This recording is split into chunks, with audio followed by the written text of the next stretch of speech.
I renovated my aunt's apartment, but she demanded I pay 3 times more, so I found another place, and my spoiled cousin and his wife moved in instead. Then a month later, my aunt called and asked why I hadn't paid the rent. I've always been the practical one in my family. While my older cousin Ryan was busy chasing his dreams of becoming a successful entrepreneur, I focused on climbing the corporate ladder step by step. That approach finally paid off when I landed a position at Thompson & Company with a salary that made my previous job look like pocket change. The only downside? The commute was killing me.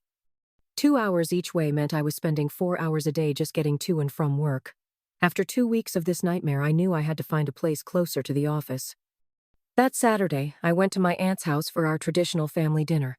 My aunt was in the kitchen stirring something that smelled amazing while my uncle sat in his favorite armchair reading the newspaper. It felt like every other Saturday dinner we'd had since I was a kid. "How's the new job going, honey?" my aunt asked as she placed a steaming casserole on the table. "Actually, really good," I replied, helping her set the table.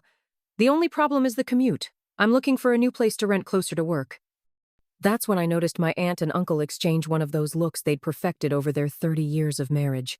My aunt wiped her hands on her apron and sat down. "You know, Lisa," she said, "we might have a solution for you. Remember Grandma Betty's old apartment, the one I inherited? Our tenants just moved out last week, and it's literally a 5-minute walk from your new office." I nearly dropped the fork I was holding. Of course, I remembered that apartment. I'd spent countless weekends there as a kid when Grandma Betty was still alive. It was a cozy 2-bedroom place in a quiet neighborhood with huge windows and a small balcony where Grandma used to grow her beloved petunias. "How much would the rent be?" I asked, trying not to sound too eager. My aunt named a figure that made my eyes widen. It was about 1.5 times less than the average market price in that area. "We'd give you a family discount, of course," she added with a smile. "I'll take it," I said immediately, not even trying to negotiate. The location was perfect, and the price was unbeatable. "That's settled then," my uncle said finally, looking up from his newspaper. "Now, did you hear about Ryan's latest success? He just landed 3 new corporate clients for his delivery service. He's really making it big." And just like that, the conversation shifted to their favorite topic, Ryan's achievements. I sat there, pushing food around my plate, nodding at appropriate intervals as my aunt and uncle gushed about how their son was becoming a successful entrepreneur. It was always like this. Ryan was the golden child, the risk-taker, the one who dared to dream big. I was just Lisa. Moving day was surprisingly quick. The real shock came when I walked into Grandma Betty's apartment with the first box in my hands. The place was, well, let's just say the previous tenants hadn't exactly treated it like their own. The walls were covered in dated wallpaper that was peeling at the corners, there were mysterious stains on the ceiling, and the only piece of furniture was this ancient sofa that looked like it had survived several wars. I called my aunt that evening, sitting cross-legged on that old sofa, the only place to sit in the entire apartment. "Hey, Aunt Carol, would it be okay if I did some renovations?" She sounded distracted, probably watching one of her cooking shows. "Oh, sure, honey, just don't make it too bright." You know how I feel about those trendy neon colors everyone's using these days. I had to laugh at that. "Aunt Carol, have you ever seen me wear anything brighter than navy blue? Trust me, I'm thinking more along the lines of earth tones and neutrals." That night, I dove deep into the internet, browsing through interior design websites and Pinterest boards. I created a whole mood board with my vision: warm grays, soft beiges, and the occasional deep blue accent. Everything would be understated but elegant, comfortable but put together, just like me, I guess. The next few months became a blur of work and renovation. I'd come home from the office, change into old clothes, and get to work. First came the wallpaper removal. Then there was the painting, which taught me that just one more coat is rarely just one more coat. Furniture shopping became my new weekend hobby. I'd spend hours in stores testing sofas, measuring spaces, and comparing prices. Piece by piece, I built my homey, comfortable gray sectional that was perfect for movie nights, a solid wood dining table that could seat 6, a plush area rug that tied everything together. The transformation took 6 months of weekends and evenings, but finally, it was done. Looking around at my finished apartment, I felt a surge of pride so strong it almost brought tears to my eyes. I had done this. When my aunt came to see the finished result, I was nervous. She walked through each room slowly, running her hand along the new kitchen countertops, examining the carefully chosen light fixtures, studying the subtle pattern on the wallpaper in the bedroom. "Lisa," she said finally, turning to face me, "this is remarkable." I nearly fell over. My aunt wasn't exactly free with her compliments, especially when it came to me. But there she was, actually smiling, actually impressed. "You did all this yourself?" she asked, gesturing around the living room. I nodded, trying not to look too pleased with myself. "Well, YouTube tutorials helped a lot." "It's beautiful," she said, and then did something she hadn't done in years. She hugged me.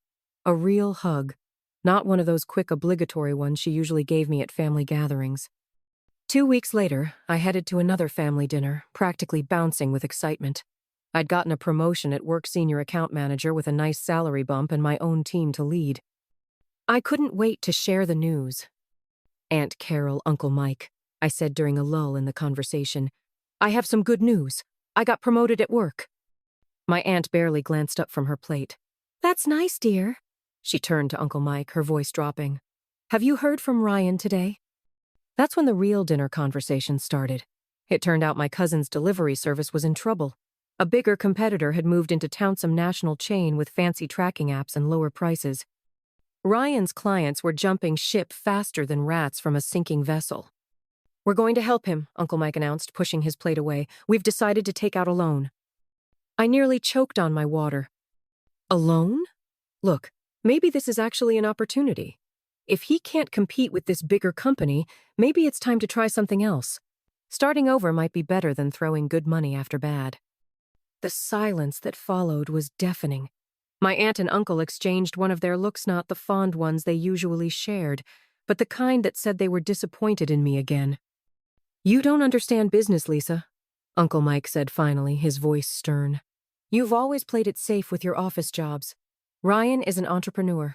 He takes risks. Family always helps family," my aunt added firmly. "That's what we do." I opened my mouth to argue, then closed it again. What was the point? They'd already made up their minds. I could have told them I discovered the cure for cancer, and they'd still be more concerned about Ryan's delivery vans. The next 6 months were like watching a slow-motion car crash. My aunt would call occasionally to update me on the situation, though I never asked. The loan they took out bought Ryan some new vans and helped him lower his prices, but it wasn't enough. The competitor kept expanding, kept taking clients, kept pushing their fancy app and next-day delivery promises. Then came the call I'd been expecting all along. "Your cousin's company went bankrupt," my aunt said, her voice tight with emotion. "He and Sarah have moved in with us temporarily, just until they get back on their feet." I gripped my phone tighter, thinking about my quiet prediction at that dinner 6 months ago. "I'm sorry to hear that," I said, because what else could I say? "I told you so. They were sleeping in your old room," my aunt continued. "Sarah's taking it pretty hard. You know how she is about appearances." Yeah, I knew how my cousin was. Sarah had always looked down her nose at my simple office job, preferring to remind everyone at family gatherings that she was married to a CEO. I wondered how she was handling living with her in-laws now.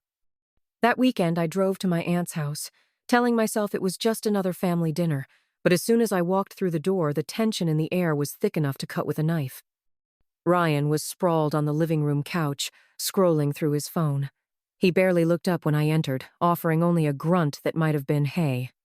Sarah was perched on the armchair like she was sitting on a throne, her designer handbag placed carefully at her feet. She gave me one of her trademark looks, the kind that suggested I was something she'd found stuck to her shoe. "Dinner's ready," my aunt called, and we all gathered around the table. I should have known better than to hope for a quiet meal. Ryan launched into what felt like a rehearsed speech about his business troubles before I'd even picked up my fork. I had everything under control, he insisted, gesturing with his knife. The business was growing. We were expanding. Then these corporate vultures moved in with their fancy technology and deep pockets. They probably spent $1 million on marketing. "Yeah," Sarah added, pushing her food around her plate. "How is a small business supposed to compete with that?" "Exactly!" Ryan slammed his hand on the table, making the glasses rattle. "They're just bullies with bigger budgets. And don't get me started on those idiots at the bank who wouldn't extend our credit line." Complete morons who wouldn't know a good business opportunity if it bit them in the— Maybe, I interrupted, unable to help myself. This is just how business works. Competition is part of the game. You have to plan for these possibilities when you start a company. The silence that followed was absolute. 4 pairs of eyes stared at me like I'd just suggested we should all start eating rocks for breakfast. Easy for you to say from your cushy office job, Ryan sneered. What do you know about running a real business? I just think, I started, but my aunt's warning look made me shut my mouth. I focused on my plate instead, pushing my peas into neat little rows. I can't take living here much longer, Sarah announced suddenly, her voice dripping with dissatisfaction. No offense, she added, not sounding sorry at all. But I need my own space. Ryan immediately perked up like a puppet on strings. Hey, Aunt Carol, what about Grandma Betty's old apartment? You still own that, right? My head snapped up. I'm living there, I said quickly, and I've renovated it completely. Oh, yes, my aunt nodded, suddenly animated. Lisa's done a wonderful job with the place. It looks absolutely beautiful. I saw the look that passed between Ryan and Sarah quick, calculating, meaningful. Something cold settled in my stomach, but I pushed the feeling away. I was being paranoid. They wouldn't, would they? Wednesday evening, I was coming home from work, my mind already on the leftovers waiting in my fridge and the new Netflix series I'd been saving. But when I reached my floor, I stopped dead in my tracks. There were voices coming from my apartment, familiar voices. I opened my door to find my aunt, Ryan, and Sarah standing in my living room like they owned the place. Sarah was running her hand along the new curtains I'd hung just last month. Hey, Aunt Carol, what's going on? I asked, my voice steady. You could have called to say you were coming over, I added. My aunt waved her hand dismissively, not even looking at me. Don't be ridiculous, Lisa. This is my apartment. I don't need permission to visit. My mouth went dry. Something about her tone sent warning bells ringing through my head. I watched as Sarah continued her tour of my apartment, inspecting everything like she was a real estate agent doing an evaluation. She ran her fingers along the new kitchen counter I'd installed, peered into the freshly painted bathroom, and nodded approvingly at the built-in bookshelves I'd added to the living room. Finally, she settled herself on the sofa, the old one I'd kept from before the renovation, and smiled that cat-got-the-cream smile of hers. This is perfect! We can move in next week! The world seemed to tilt sideways. Excuse me, I live here. This is my home, I protested. My aunt cut in, her voice sharp. I decide who lives here. But all the work I did.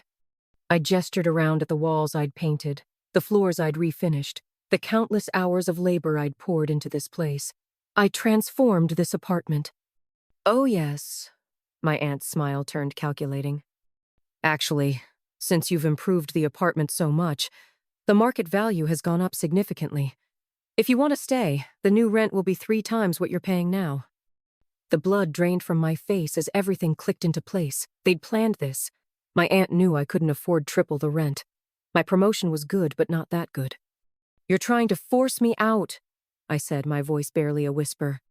My aunt shrugged, not even bothering to deny it. If you can't afford the new rent, you should probably start looking for another place. Without waiting for my response, they headed for the door. Sarah was already on her phone, presumably making moving plans.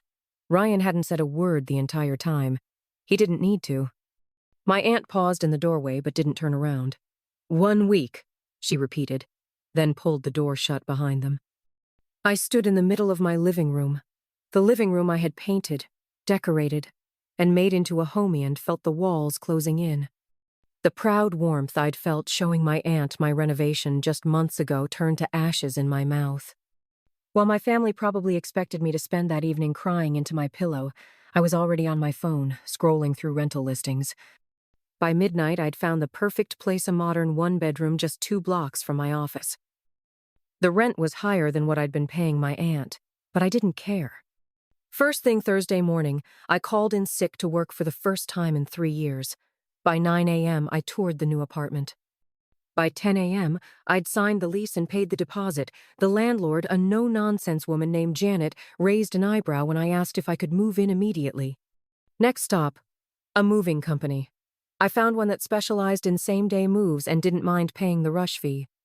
While waiting for them to arrive, I went through my apartment my aunt's apartment, with post-it notes marking everything I bought with my own money. The movers arrived at 2 p.m. I stood in the living room, directing traffic like a conductor.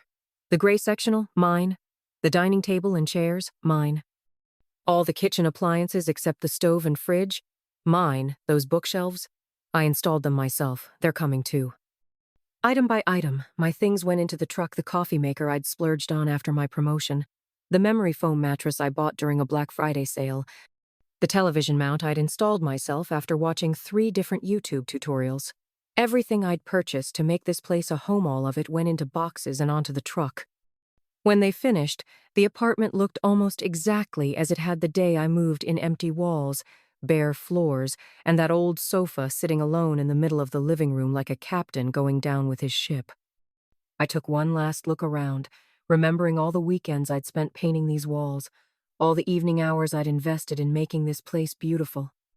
Then I locked the door, dropped my keys in an envelope, and slipped them under my aunt's front door. On my way to the new apartment, I spent that night setting up my new space, arranging furniture until everything felt right. It wasn't until the next morning that all hell broke loose. The call started at 7 a.m. My aunt, Ryan, Sarah, me aunt again, Ryan again. I watched my phone buzz across my new kitchen counter, taking a slow sip of coffee from my relocated coffee maker. After the 6th call, I finally picked up. "How dare you?" My aunt's voice exploded through the speaker. "The apartment is completely empty. Your cousin and Sarah have nowhere to sleep except that old sofa you had. You had no right to take all that furniture." I took another sip of coffee, feeling surprisingly calm. "Actually, I had every right. I bought everything with my own money. I have all the receipts if you'd like to see them. I left what was there originally, you know, that sofa you were so happy to let me use." There was a moment of silence. Then my aunt called me something that would have made Grandma Betty wash her mouth out with soap. The call ended with a click. My phone started buzzing again within 30 minutes of my aunt's call, this time with message notifications. Ryan and Sarah had apparently teamed up to blow up my messenger app. "You vindictive witch!" That was from Sarah. "How dare you take everything? You're just jealous because Ryan is a real entrepreneur and you're just a paper pusher." Ryan's messages weren't any better. "You selfish piece of work. You've always been jealous of my success. Now you're trying to punish us just because we're going through a rough patch. Real classy, sis. Real classy." The messages kept coming, each one more vitriolic than the last. According to my dear cousin and his wife, I was greedy, heartless, vindictive, petty, cruel, and my personal favorite, a soulless corporate drone who wouldn't know family loyalty if it bit her in the face. I read each message once, then closed the app without responding. Instead of engaging with their drama, I threw myself into settling into my new place. I arranged my furniture, decorated the walls, and started building a new life. A month passed without any contact from my family. I'd love to say I didn't think about them, but that would be a lie. Every now and then, I'd catch myself wondering how they were doing, if they'd managed to furnish the apartment, if my aunt still made her famous lasagna for Sunday dinners. But I pushed those thoughts away each time they surfaced. They'd made their choice. Then exactly 1 month after the move, my phone lit up with my aunt's number. I almost didn't answer, but some combination of curiosity and lingering hope made me pick up. "The rent didn't come through," she said without preamble, her voice accusatory. "I couldn't help it," I laughed. "Of course it didn't. I don't live there anymore, remember? You kicked me out." "That's not the point," my aunt snapped. "We're having a very difficult time right now, Amber. We're still paying off the loan we took out for Ryan's business, and he can't afford to pay rent right now. The family needs your help." "Let me get this straight," I said slowly, gripping my phone tighter. "You kicked me out of the apartment so Ryan and Sarah could move in, and now you want me to keep paying rent for an apartment I'm not living in just so they can live there for free?" "Family helps family," my aunt said as if that explained everything. "You know we're struggling with the loan payments and Ryan is still trying to get back on his feet." That phrase again. How many times had I heard it over the years? Always when they needed something from me, never when I needed support myself. Something inside me finally snapped. Really? Is that what family does? My family kicks one child out onto the street to make room for another? Does family take someone's home away and then demand they keep paying for it? "You're being dramatic." "No, Mom, I'm being realistic. For the first time in my life, I'm seeing things exactly as they are. This attitude of yours, the family helps family, right? Well, guess what? I'm family too." Or at least I was supposed to be. There was a long silence on the other end of the line. When my aunt spoke again, her voice was cold. "I'm very disappointed in you, Amber." I actually laughed at that. Funny, I was just about to say the same thing to you. I ended the call and immediately blocked her number. Then, in quick succession, I blocked Uncle Mike's number, Ryan's, and Sarah's. I opened every messaging app on my phone and blocked them there too. For good measure. I went through all my social media accounts and blocked them as well. It felt like cutting off a limb, but somehow I was finally able to breathe. Weeks passed, then months. Through the family grapevine, mainly my cousin Rachel, who'd always been decent to me, I heard bits and pieces about what was happening. Ryan had apparently come up with another brilliant business idea something about artisanal pet food delivery, or maybe it was an organic food subscription box. Rachel wasn't quite sure. My aunt and uncle were making the rounds, asking various relatives for startup money. Most of them had enough sense to refuse. Only Uncle Derek, notorious for charging interest rates that would make a loan shark blush, offered to help. Even my parents weren't desperate enough to take him up on that offer. The last thing I heard was that they were considering taking out another loan to fund Ryan's latest venture. Rachel told me this over coffee one Saturday, watching me carefully for my reaction. "What do you think about that?" she asked. I stirred my latte, considering the question. 6 months ago, I would have been worried sick. 3 months ago, I would have been angry. Now? "Not my circus, not my monkeys," I said, and was surprised to find I meant it. Rachel grinned. "You seem different," she said. "Happier." I thought about my new apartment, decorated exactly how I wanted it, about my recent promotion at work, the one I'd celebrated with my team instead of my family, about the cooking classes I'd started taking on weekend, something I'd always wanted to do but never had time for when I was renovating the old apartment.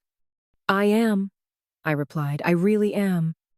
Later that evening, I sat on my couch in my apartment with a glass of wine, thinking about everything that had happened. My aunt's words echoed in my head one last time. Family helps family. They were right about one thing. Family should help family. But somewhere along the way, they'd forgotten that help should go both ways, that love should be unconditional, that family means supporting each other's growth, not enabling each other's failures. I took another sip of wine and smiled. I had better things to do than try to fix people who didn't want to be fixed, much better things indeed.